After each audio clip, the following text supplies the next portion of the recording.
Yes, good. You slide back. Good. It goes in your pants. You push that thing near your mouth and you'll head for Mars. And I have what? You'll head for Mars. Oh, good. Put it in your pants. Okay, I'm gonna say a few words, introduce Herb, and then you're up. He'll probably take 10 minutes.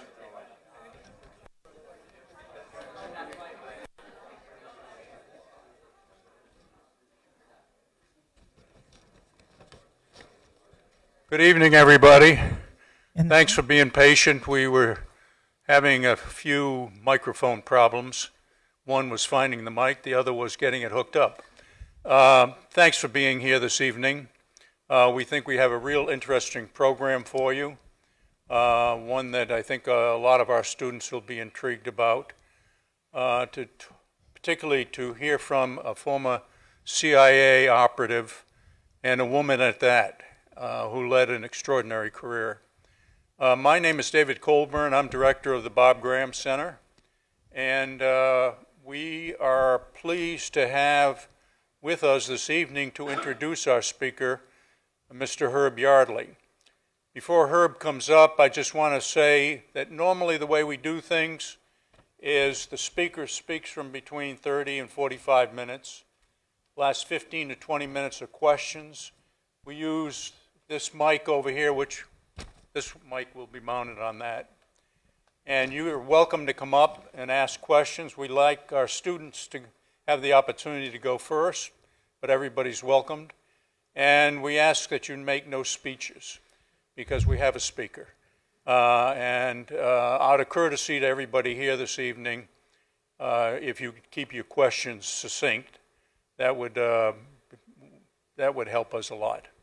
Herb Yardley is one of our great friends at the University of Florida, a major donor along with his wife, Catherine.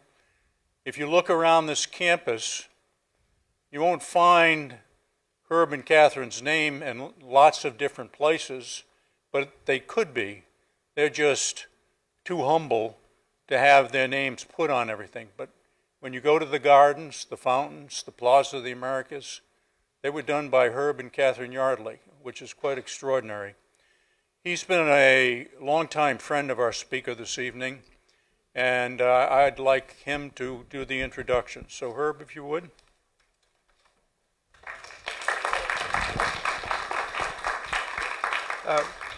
Everybody knows that Dave is an author, correct? And everybody knows that he's a historian, correct? And you know that those kind of people take liberties? So don't pay a lot of attention to what he said. When I first came to this university in 1946, it was a boys' school. I'm sure you know the song, "We Are the Boys from Old Florida," and that's what it was. Women weren't allowed. Now I find out that 56% of the enrollment is women, and I find out that we're in a much healthier position than we were then. A man was walking on a beach in Los Angeles, right outside Los Angeles, and he found the bottle, and he rubbed the bottle, and out came the genie, you know the story. And the genie said, "I'll give you one wish that you want." And the man said, "Well, I've always wanted to go to Hawaii, but I'm afraid of flying, and I also get seasick. So would you please build me a bridge from here to Hawaii so that I can go to Hawaii?" I can't do that. Is there something else I can do for you? And he said, "Yes. Would you give me the ability to understand women?" And the genie said, "Do you want a 2-lane bridge or a 4-lane bridge?" We're going to talk that your speaker tonight is a very accomplished woman. And in part of our generation, the people who are as old as I, we only used half of our population. And we have a great country. Now think when we're going to use 100% of our population, how much better is our country going to be? Because we're going to get all of our citizens involved. The young lady that's going to talk to you is one of the generation that didn't accept the minority position or the minority opportunities that were given to women. She said, "No, I can do a very good job in a very dangerous profession. I can do it as well as a man, and she did. Our speaker has briefed presidents in the Oval Office. The current director of the CIA served as her deputy. This is a very accomplished woman. And before I finally introduce to her, I want to introduce her husband to you, Mr. Dooley Rollins, who was an engineer on the Concorde project. So it's my pleasure to introduce to you a very accomplished woman, the mother of two, the grandmother of one, Martha Peterson Shogi. Where are you, Martha?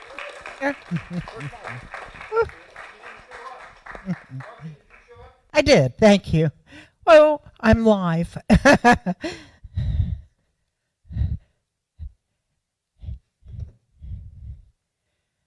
Thank you for a glowing introduction, and thank you very much for having me here.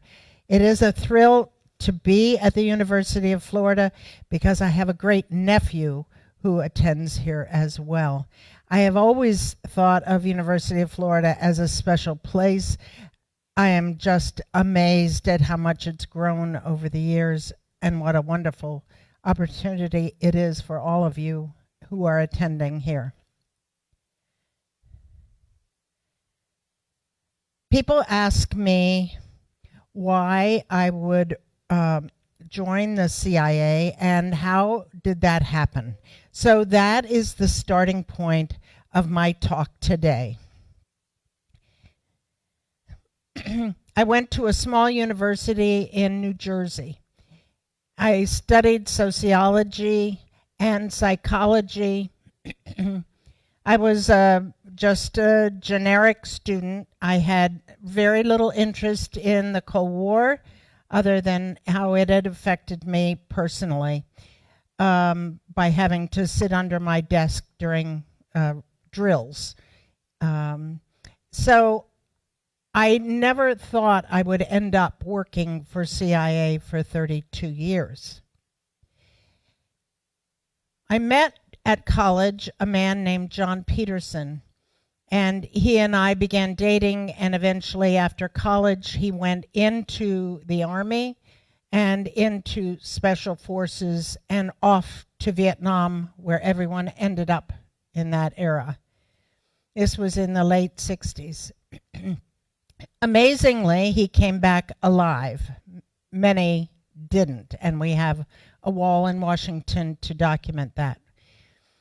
After he came back, we got married, and it was only after we got married he told me that he had applied for the CIA. He wasn't allowed to tell me before we were married. So he joined the CIA, and he was trained as a paramilitary officer. He went to Camp Perry, which is in Williamsburg, Virginia. It's the secret training camp for spies. And he accomplished all that he had to there in learning how to do CIA work. And then he announced to me that we had our first assignment overseas. It was to Laos, a small landlocked country which lies alongside of Vietnam. And from Laos, we were to fight what the CIA called their secret war in Laos. If you're interested in all the factors that brought us to that point in history, it is well documented on the CIA website. It is cia.gov. Don't go to cia.org. That won't tell you much of anything, trust me.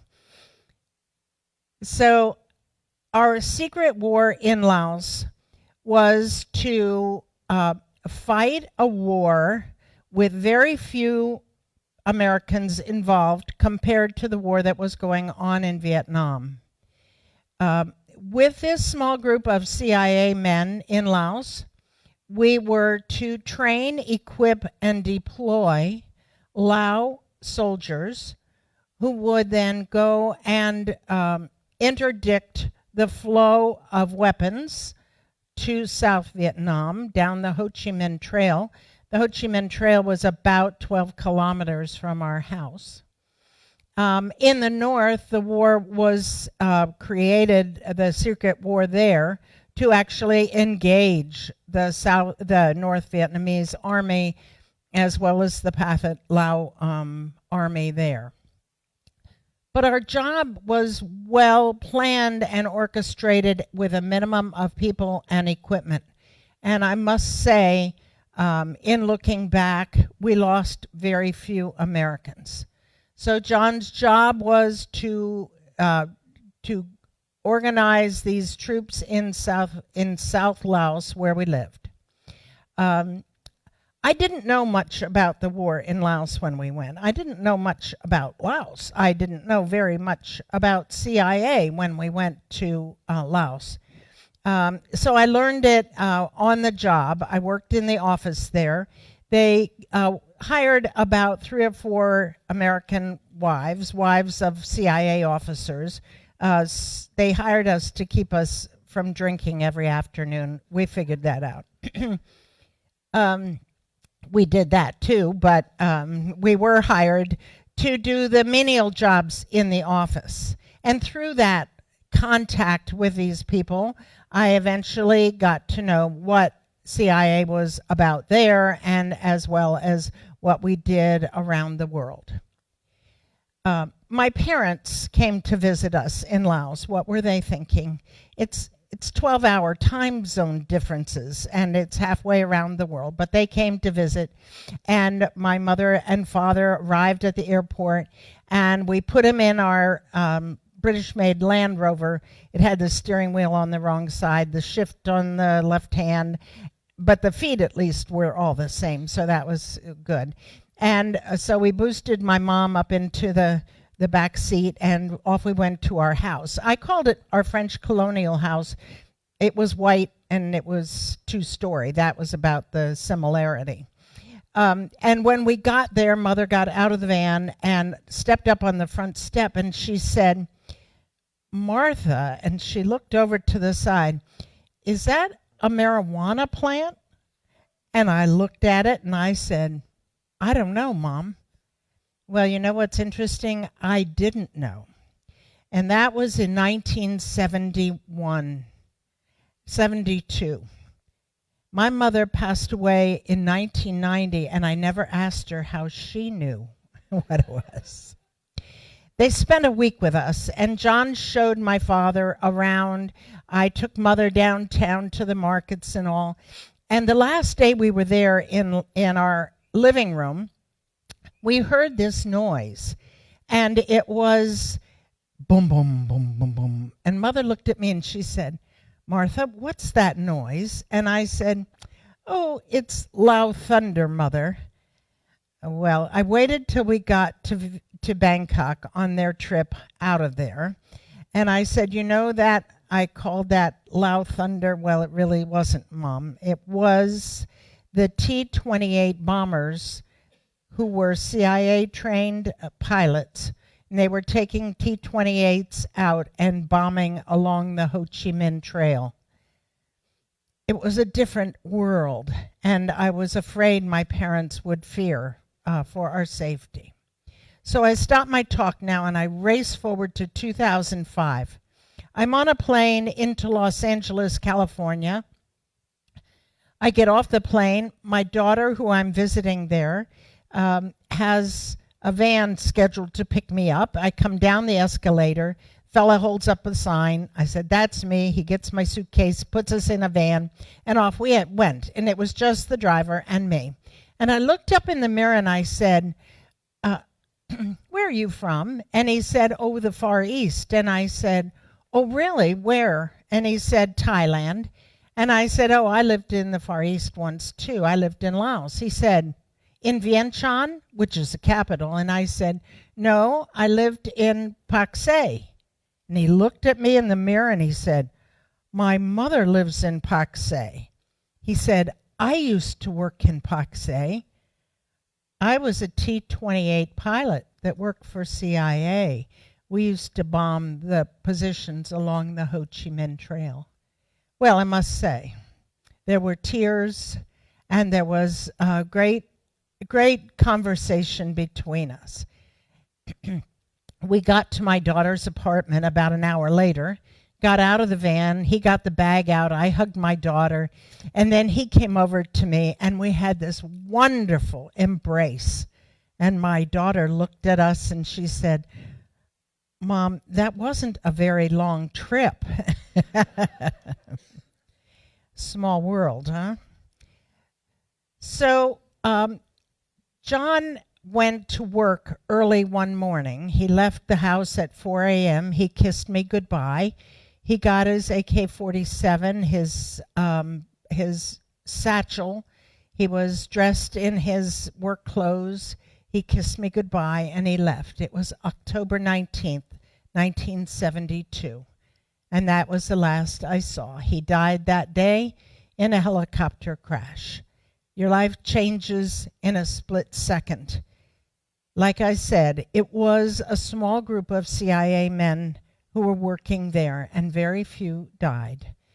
But it was his time, and I came home to the States. I didn't know what to do. We were 27. When your life stops short like that, you have moments of just total blankness. But I also learned that the friends you make in the worst places in your lives are the friends you keep forever, whether it's a bad place or a bad place that you're in. You keep these friends forever. And so I went to have dinner with these friends who lived in Maryland. I had to go to Washington to sign legal papers. And so we sat around the table, and his wife was a very good cook, and we talked about what should I do now that this has happened to me. And the interesting thing, we had wine that night. You know, we drink wine today in these wonderful shaped bottles. They're very narrow. Well, this was Gallows by the gallon. And after we drank a gallon, I think our ideas got even better. And he said to me, "Marty, why don't you go and work for CIA? You have a master's degree, you have work experience overseas, you speak 3 foreign languages, and you can do the work that any fellow could do." So I applied. And of course, the person who interviewed me wanted to make me a secretary. They wanted to make me an admin assistant or a training assistant. And I said, "I'm sorry. I want to be an operations officer. I want to do the work in the field, recruiting assets, collecting intelligence." Well, it took some time, but John died in October, and July 3rd of 1973, I swore in as a CIA officer destined to become an operations officer. I went through all the training with a few women. We had all kind of made it through that loop, who knows how, and we all made it through the training, and then, of course, we had to find our first job. Well, they offered me a very interesting position. They offered me a position in Moscow, USSR, 1975. In order to go there, I had to spend 44 weeks learning Russian language. I also took karate at the time, but that was on me. I wanted to be prepared. I also had to learn how to detect spot surveillance following me, and they used the FBI teams. They were crack teams to follow us in our training program. I came out of that all fine. I had to learn how to use technical equipment. I had to learn how to collect radio broadcasts and things like that, all kinds of technical equipment. But in November of 1975, I was ready to go. I left from Florida with a very heavy polo coat over my arm and all packed up to go to Moscow.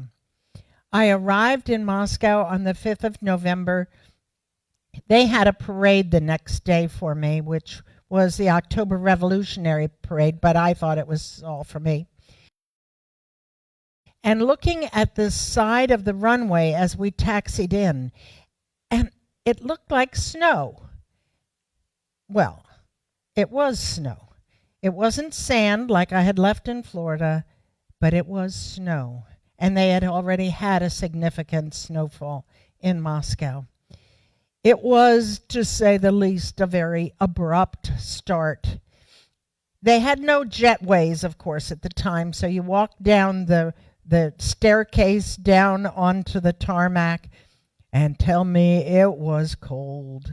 I had that heavy coat, and I was glad to have it. And as I walked into that airport, I remember looking at the sign over the top of the airport, Sheremetyevo Airport, thinking, I wonder how many people are looking at me and wondering whether I'm a CIA spy.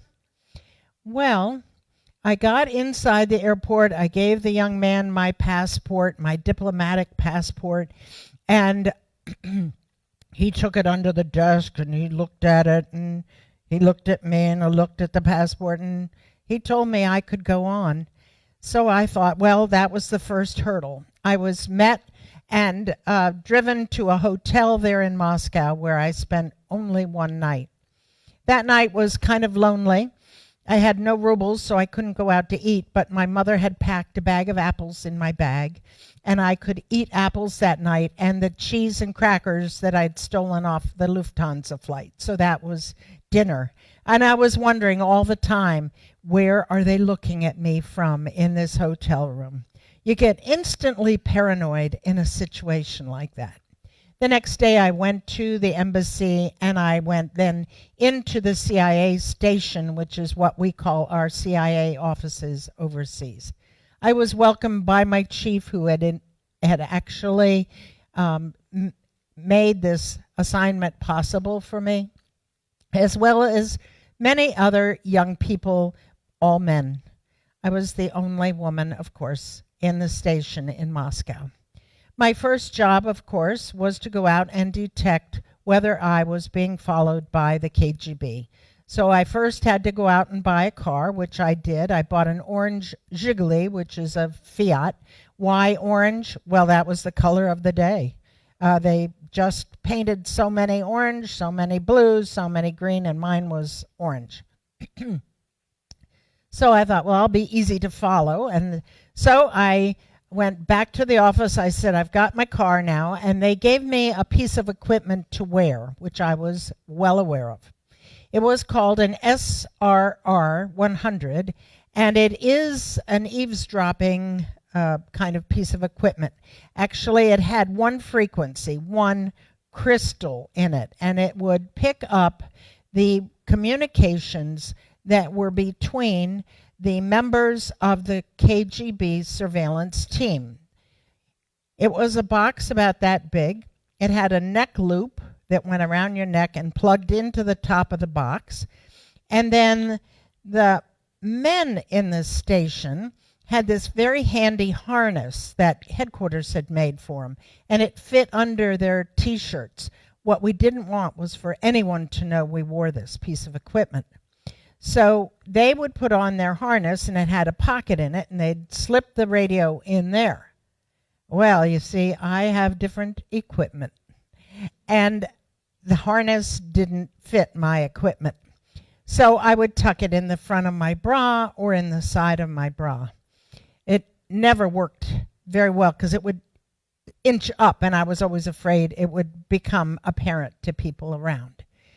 So in February of 1976, and this will be a shock to you, I know, there was a new invention, and they sent it out to Moscow. It was called Velcro. And with this strip of Velcro, I ripped up a T-shirt, and I made a pouch for it, which I Velcroed to the side of my bra. It was immovable. I plugged in the neck loop. It had an earpiece I put in my ear. It was an inductor earpiece, a phonak earpiece, which could listen to the neck loop. And so off I went to detect whether I had surveillance. I would drive a pre-planned route. I would stop. I would get out. I would take things out of my car, put them back in. I would go into stores wearing this SR-100. What I was listening for was the KGB team talking to one another about my movements, correlated to my movements in the city. So when the fellas, who all had surveillance all the time, would go out, this is what they would hear on their earpiece. The target is turning right, the target is turning left, up, the target is lost, no, the target's home. And that's what they were hearing in Russian in their earpiece. But when I went out, this is what I heard. Absolutely nothing. So I'd change the batteries. I figured it was user problem, right? I would change the batteries in the earpiece as well as this, and still I heard nothing. The only time I ever heard transmissions through the earpiece was when I was in the company of an embassy officer who liked to taunt the KGB, and he would get surveillance.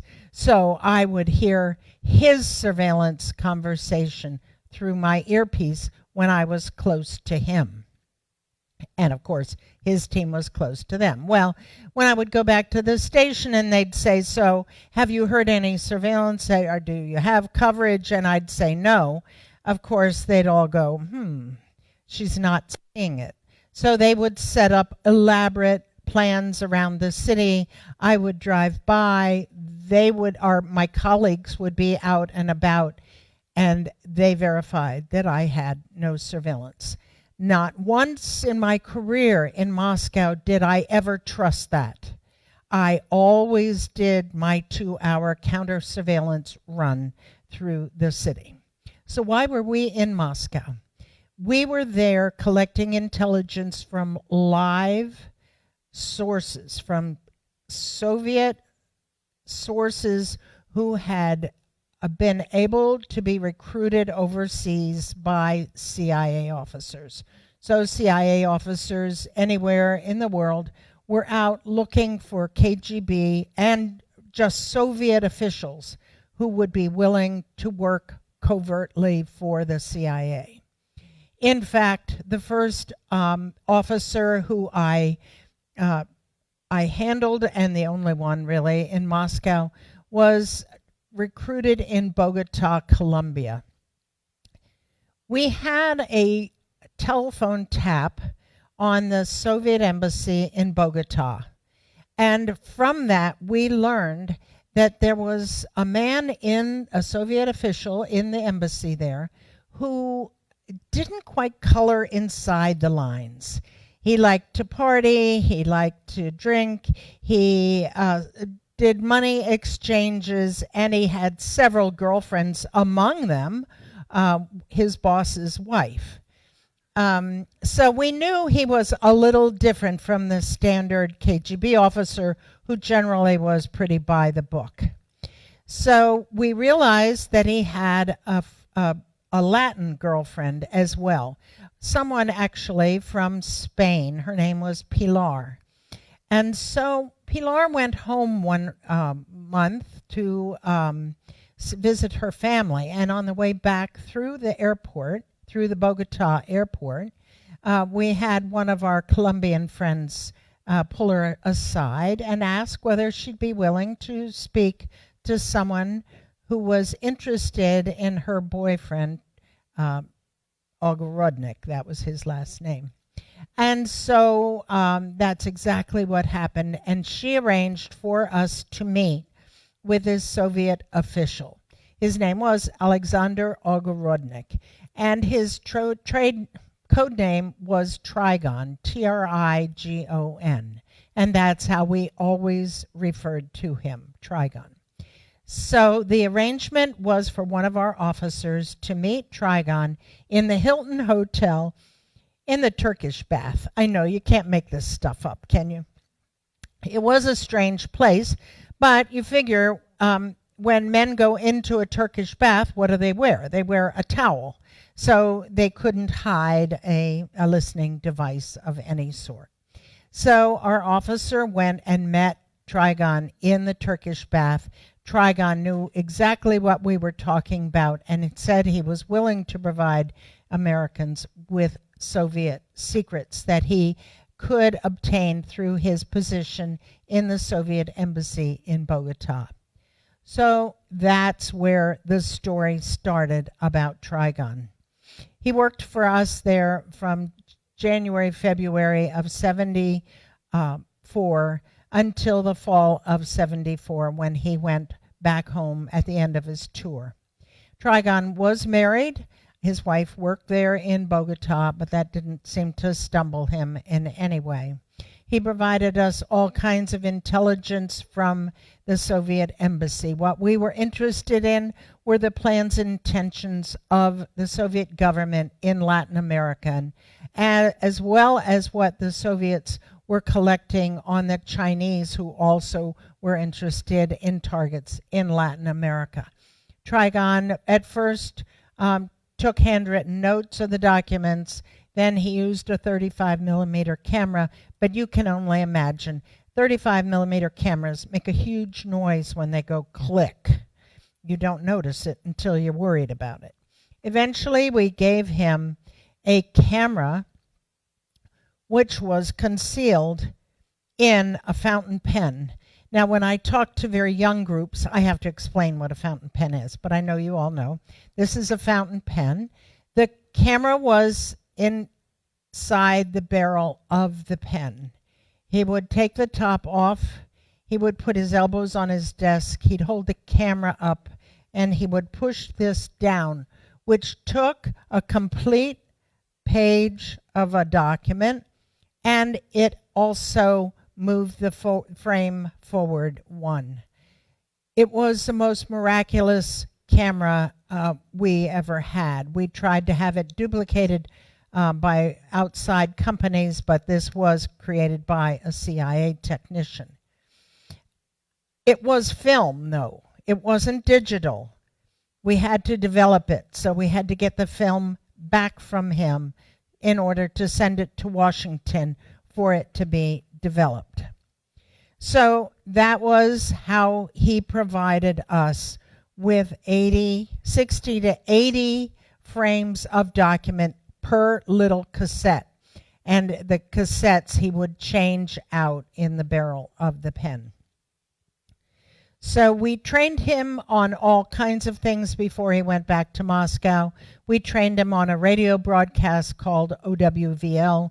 We trained him on secret writing and how to use a carbon to write notes on the backs of letters. And we also taught him different photography techniques to use with this camera. He was a very well-trained agent. He was very eager to be the best agent we had, and he was very productive, and I think he got satisfaction from that part. It was the ego that it satisfied. He was very clever and very productive. So all the time we are training him, he is carrying on this affair with a Spanish woman named Pilar. As he approached the time to depart from Bogota to go back to Moscow, Pilar came to the case officer there, the CIA officer, and she told the CIA officer that she was pregnant, but she didn't want to tell Trigon this. She wanted him to go back to Moscow, work 2 and 3 years, and then be exfiltrated out of Moscow by the CIA. Then they could go and live their life in obscurity. And this was what she had hoped for. And also, he agreed. But he never did know about his daughter. He also had one stipulation before he left and went back to Moscow. He wanted a way to commit suicide in the event he was arrested and faced interrogation, brutal torture, and death. CIA agreed to do this. I was shocked. I was a brand new officer. I had never heard of such a thing being given to an agent. But we agreed to do that. And when he returned to Moscow, in one of the first packages I delivered to Trigon, we put in a second pen.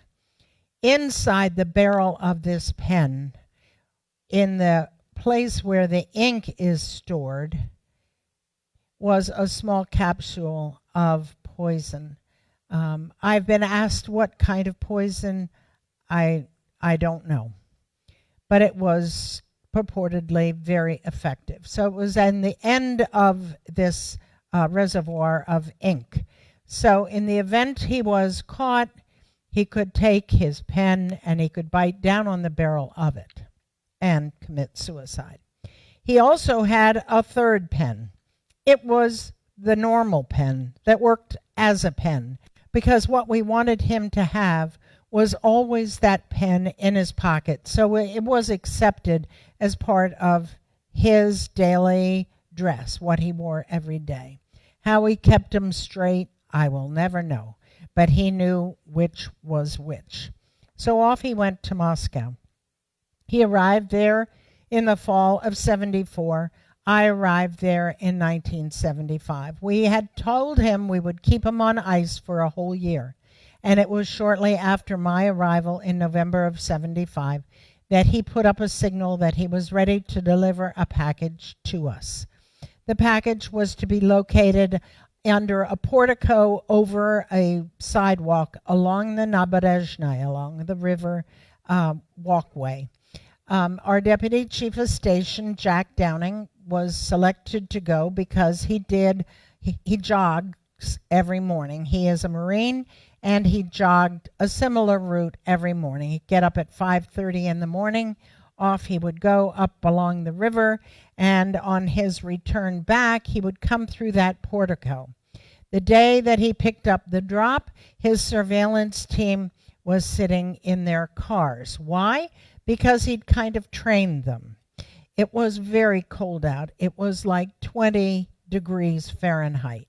So instead of following this man up and out in the cold, they realized he was going up, he would turn around and come back. So he really had trained his team.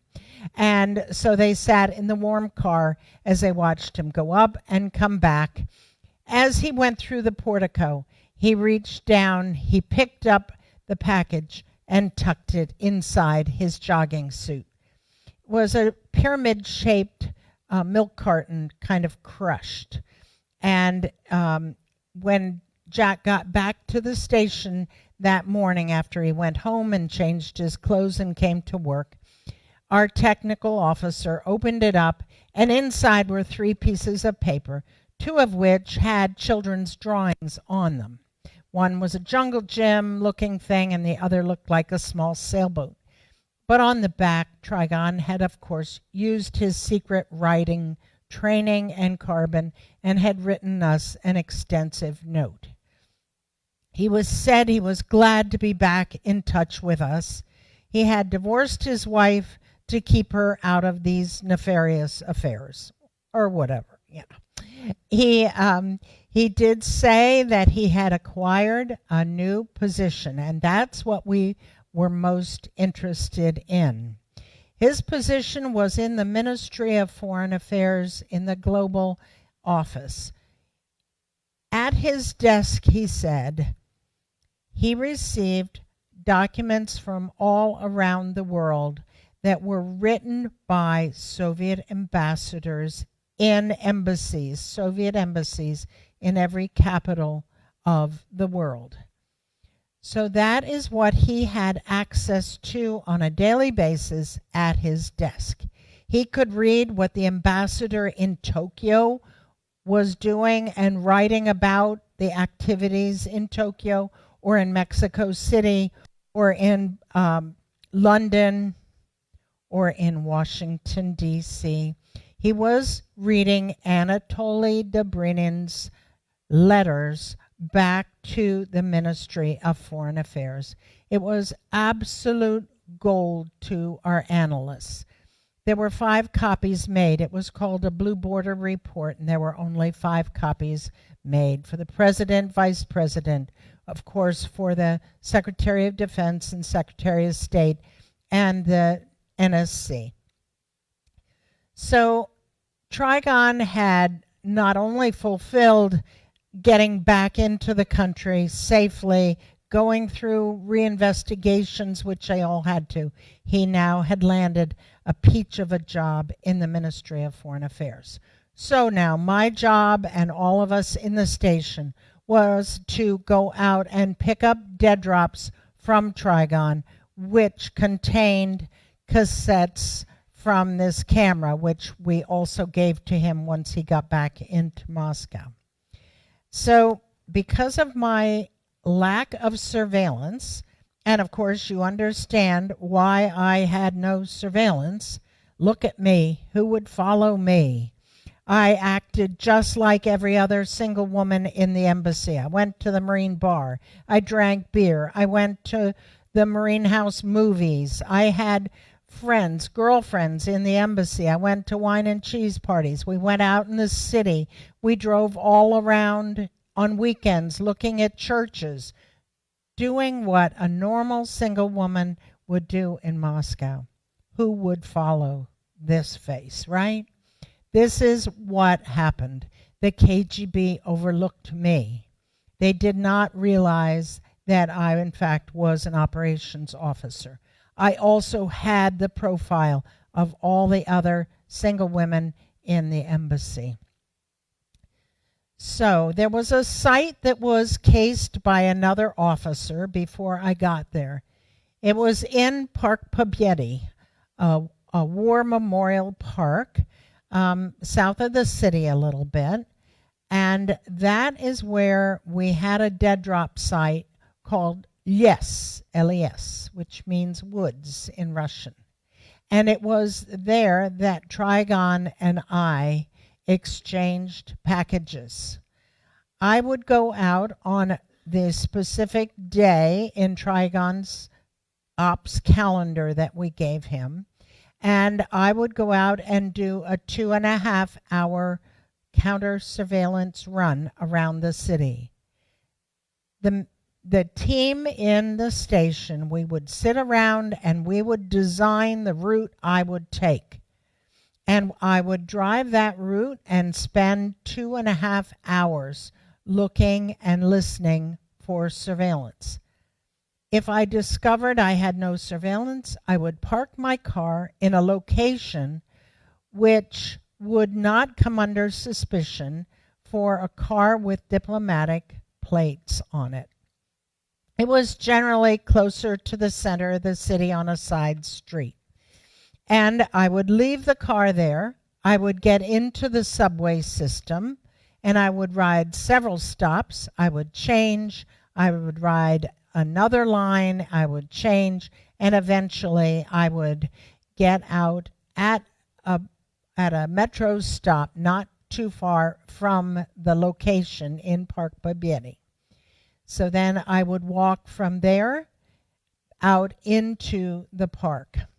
The park had a one-way road through the center of it, and it was coming towards me as I walked along the path under the trees on the right side. There was a same path under the trees on the other side of the road. But I went down the right side of the road under the trees, so I really couldn't be seen from anyone driving on the road. I walked down a ways, and then I looked over, and there was the lamppost that had a number on it. All the lampposts in Moscow were numbered. So we had given Trigon the location and the number on the lamppost. His instructions were that the officer would deliver a package to him at this particular lamppost. I would deliver it at 9 o'clock at night. He was to come an hour later at 10, pick up the package I left for him, and put down his package for me. Then I would come back an hour later and pick his package up. This was called a double exchange, and the only way we could do this was if I had no surveillance, because I would never take surveillance to a spot and then return to a spot. So this was really atypical to the types of deliveries that we made. I brought along an example of what I delivered in the woods. It was a log. Now, this log is from our home in Wilmington, North Carolina. Notice it has sawed-off ends, which wouldn't be typical to a log in the middle of the woods. But I wanted to show you about the size of the package. This was made at our lab in Washington. They would cut the top off, hollow it out, and then inside we would place all the things we wanted Trigon to have. First, the camera pen. So we put that in there and miniature cassettes.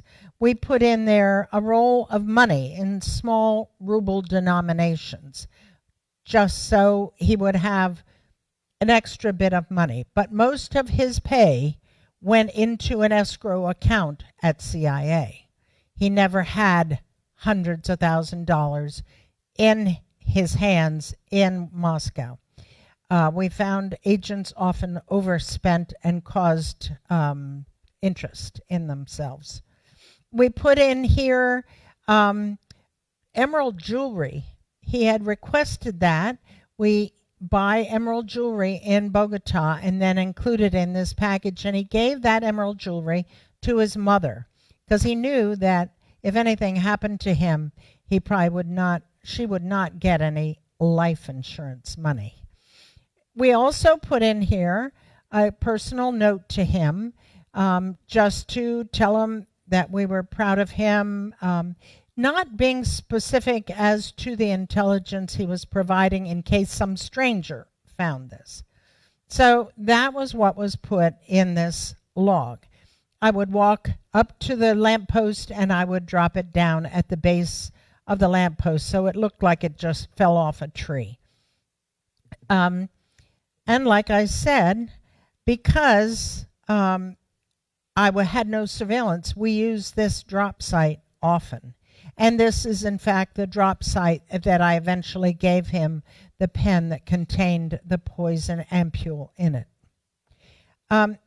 Then I would leave there, and I would walk into a very large Soviet housing development and walk around. Now, needless to say, I didn't wear a turquoise shirt. I always wore very drab-colored clothes. I had long hair, which I pulled back, and I tried to look as un-American as I possibly could. And then after he came and picked up the package and left his package, in 2 hours I would come back, and then I would pick up his packages. He was very creative. He used that pyramid-shaped milk carton often, but he also used one glove, which was oil-filled, crumbly, nasty. And inside, he would put his package for me. If it were these cassettes out of the camera, he would wrap those inside of a condom. He would tie it tight, a knot at the top of it, so it would remain dry and clean. He also put in that package a roll of 35 millimeter film, which was his operational notes back to us. It wasn't developed film. It was raw film, undeveloped, in the event someone found it. And if they did, they would pull it out and expose the film and ruin it. But he often wrote us very long letters, and he would take his camera and take a picture of each page, and that was his ops note to us. He would tell us how he was feeling. He was telling us his personal trials and how the car didn't work, or just personal notes to us, which we always read with such great interest. I cannot imagine what it was like for him to sit in the Ministry of Foreign Affairs all by himself, taking pictures covertly with a pen, secreting these little cassettes, living on his own, and living this life of complete secrecy. He did have several girlfriends. At one time, I went to deliver a package at Lies, and as I approached a street crossing before I went down the path, a car came by me, and I could not believe when I looked at the license plate that it was Trigon driving his car so close to the site. But we couldn't control him, and agents can't be controlled. You can give them all the advice and counsel. But was the worst part of that particular evening, he had a girl in the front seat, and I thought, is he going to take her to the site? She was blonde, and she had a ponytail, and I always wondered why he took her so close to the site. So we did this regularly. We used other sites as well, but we always did a swap like this, and his production was magnificent. Until April of 1977, and that's when there were anomalies in his package. I went one night to put down his package and pick up a package from him, and as I got to the site, there had been a tremendous storm. I went down in the woods, and as I approached the site, there was a car parked over in the road. I had never seen that before. So I walked past the pole and went down the hill a little bit. As I got down to a little dip in the path, a man came from my right. He had a big black raincoat on. He had a military cap with a shower cap over the top of it, and he had a big black flashlight. Well, I was startled. He was startled. I walked on down the path, and I kept walking with purpose until I got to a certain point. I stepped off the path, and I waited because I thought maybe they were out looking for me. Maybe they were out looking for Trigon. When I returned, I went back up on the other side of the road. The van was gone. Nobody was in the park. So I crossed the street and looked down, and my package was still there on the ground. Trigon had not been there. That was the end of April of 77. We were out of delivery dates then, so we went to him on his broadcast, and we said to him, if you can, park your car at a certain parking place we called park plots on the 14th of July. And if you can't do that, something's wrong with your car, make a mark on a child crossing sign. So came July 14th, he had not parked his car. We were very concerned about him. And on July 15th, I drove by the site, and it was a child crossing sign near a school, and there was a red mark on the site indicating, of course, that Trigon was ready to deliver a package to us. But he rarely made marks on signs, and certainly not in bright red. So as I drove past that site that morning, I just kept driving. I went into the embassy.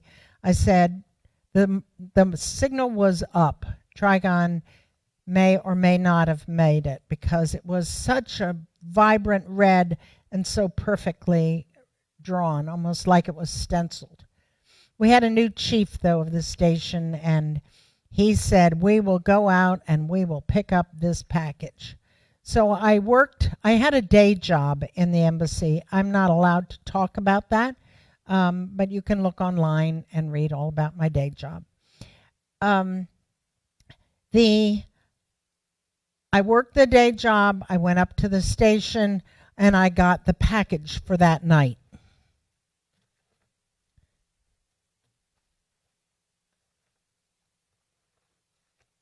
We got this out of the liquor store parking lot in Wilmington. It was a piece of concrete, or asphalt, actually. It was a little thicker, but you get the idea of the size of it. And again, inside was a cavity, and we put all of his materials inside this cavity. So this piece of gear I put in my purse, and I took off to do my 2.5-hour run, as well as to park my car. I parked right off of Gorky Street. I got in the metro.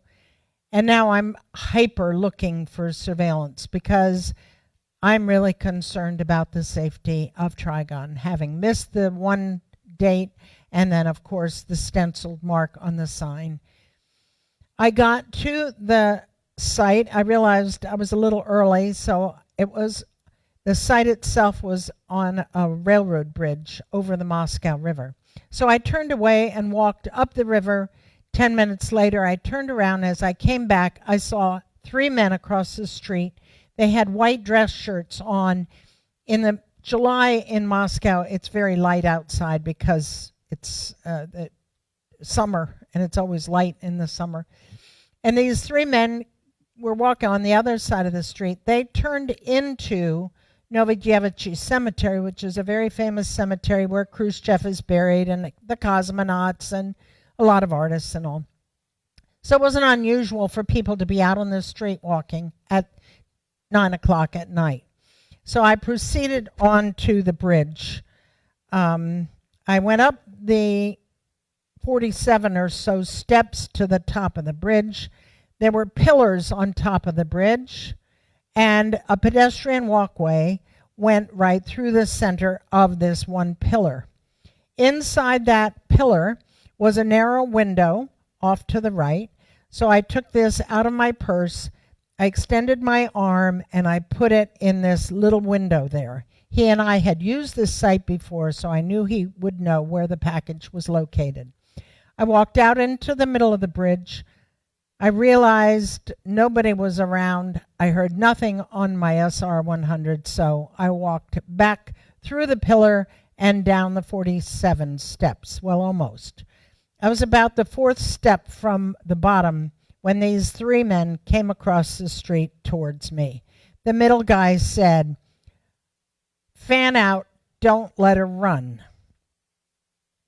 And I thought, I'm going to get raped or mugged here. And of course, I knew right away what the reason was. Something had happened to Trigon. But I wasn't sure of that. And in instances of high emotion, your reasoning isn't always what it should be. So they grabbed me by my arms, here and here. And the guy in the middle went for my purse. My purse had nothing in it except my car keys and my diplomatic card and my driver's license.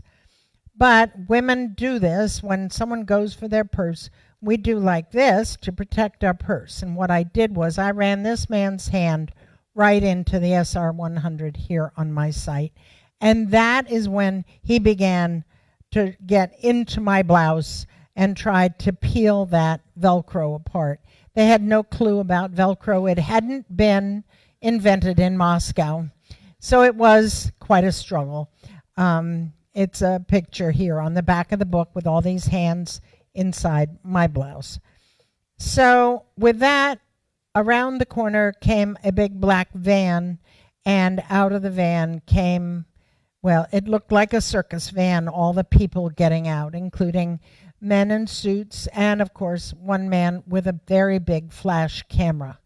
And they proceeded to take pictures of me. And this appeared instantly, and they held it up beside my face to take a picture of it. What am I doing? I'm hollering.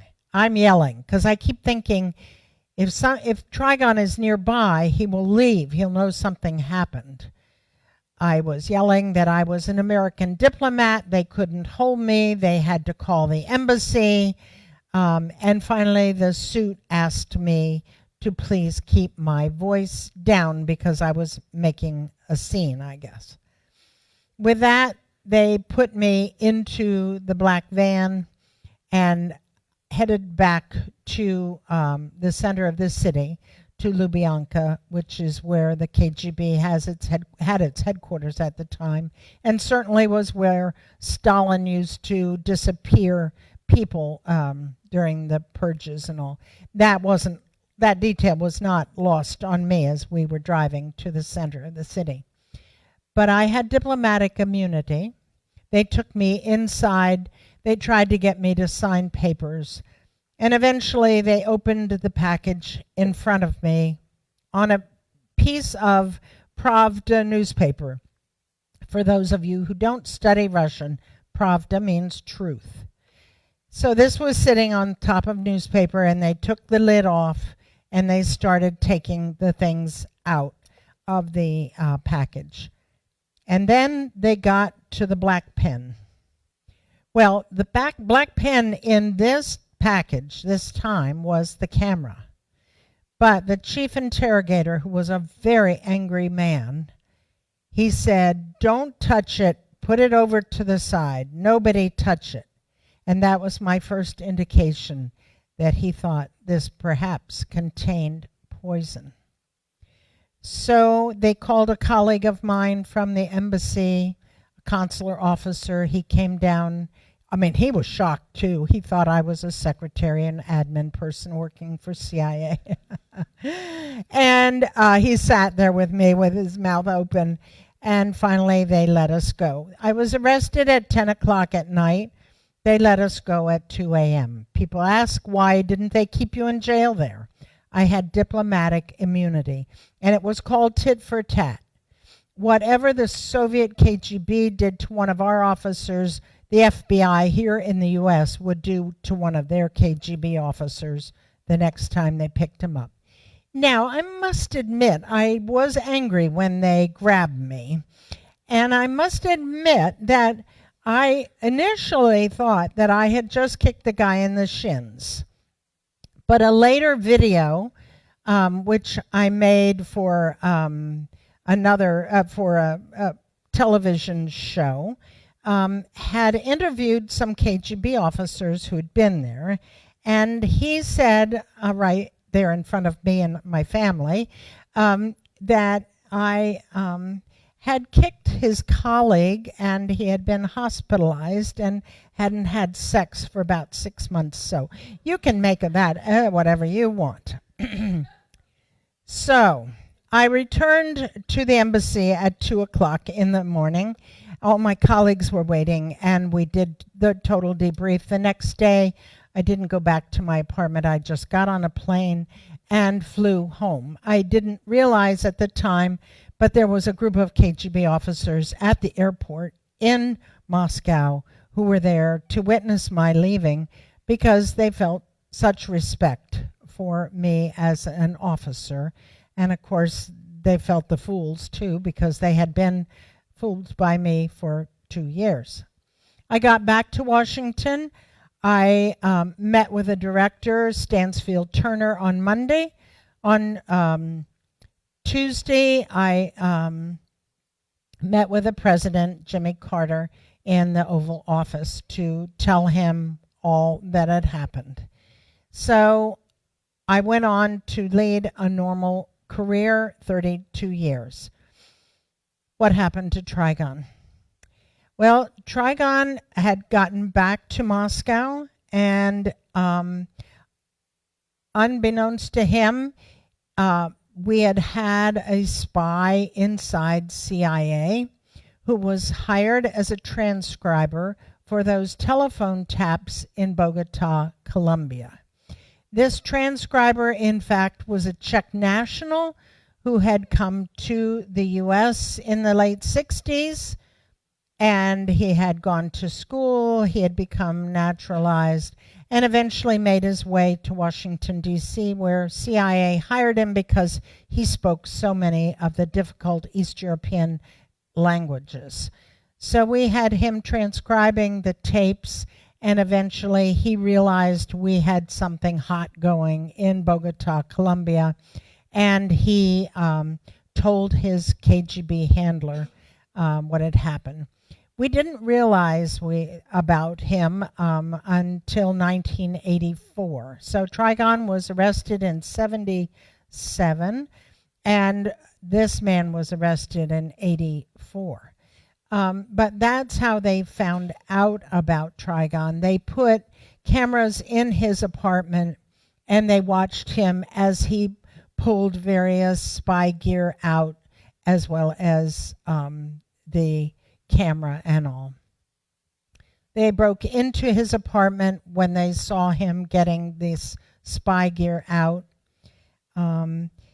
They stripped him down, and he said, look, I'll make it easy for you. I will give you a complete written confession. Just get me some paper and a pen. And they handed him a ballpoint pen, a Russian ballpoint pen, and they do not work. And one of the fellows handed him his pen. With his pen, he started to write, and then he put it up into his mouth. He bit down, and he went unconscious. He died later that night in the hospital. So that is the story of Trigon. So I wrote the book to honor both my husband, John, who died so young, and for Trigon, who also died very young. He was born in 1939. My husband and helped me put the book together. I was self-published, and I told him the day I published it, my worst nightmare is to be sitting in Wilmington, North Carolina, and have the doorbell ring and open the door, and it be Trigon's daughter, who he never met. Well, in fact, that didn't happen. I got an email from her 3 years ago, and she said, I am Trigon's daughter, and I would like to meet you. Well, I was shocked at first. I told Dewey, it's finally happened, my worst nightmare. How am I ever going to explain to her this history? Well, as we progressed in our emails, and I was convinced it was her, we talked on the phone, and she told me she was coming to Washington at Christmas with her family. And so Dewey and I flew from Wilmington up there to meet them. And I have to tell you, our greatest shock was walking into this hotel in Washington, D.C., and looking at her son, because she had brought her daughter and son, and her son was 17, and he looked just like Trigon. So there was no doubt then that was the true daughter. This story keeps developing, and I know it will never come to an end. I want to tell you that our obligation to our foreign agents, no matter whether they're in the sands of the Near East, the Far East, or in Latin America or anywhere, CIA is so committed to our sources who provide us with this information. Because people always say, well, if you had suspicion, why did you go out and meet him? Why did you go out and make this final delivery? Because that is our commitment. Yes, it's about the money. Yes, it is about power. But it is our commitment as CIA officers to always answer that call of that agent. So I appreciate all your attention, and I would be glad to take questions. I know I have probably run over a little bit in time, but it takes that long to tell the story. So thank you very much.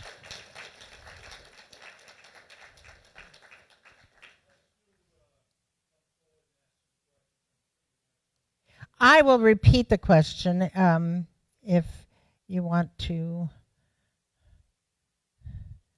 Any questions? Go ahead. Jump on it.